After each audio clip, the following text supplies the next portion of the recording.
What are you doing during this time when you're under siege on a daily basis with disinformation in the media and also under attack, it looks like, in some ways, almost on all sides? Walk me through what it's like on a daily basis and how you're responding.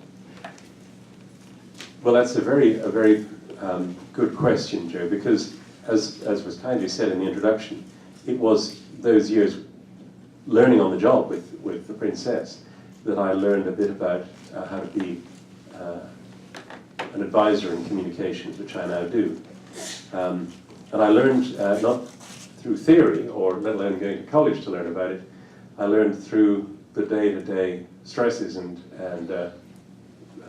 panics and disasters and crises of the Wales separation, the divorce, and what in fact was a great constitutional crisis. The biggest constitutional crisis since the abdication in 1936. Nobody had ever seen a future king and queen separate, let alone divorce.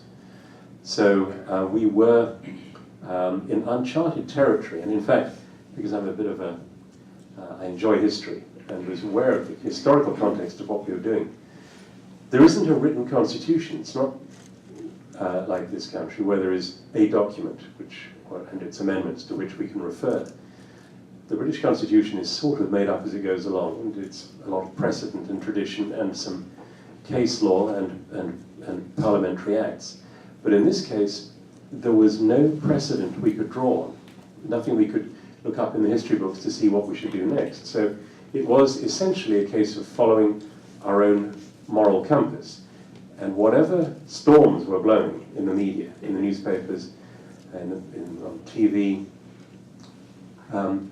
I had to remain clear in my own mind about what we were doing and why, and just get on with it, because Diana's best answer to all her critics was to get out there and do her job, because she did it so well, and because it lent itself to communication through imagery. And so we quite deliberately organized her public duties in such a way that you didn't have to read a word about them. You could see in one glance at the picture what she was doing and why it mattered. Brilliant.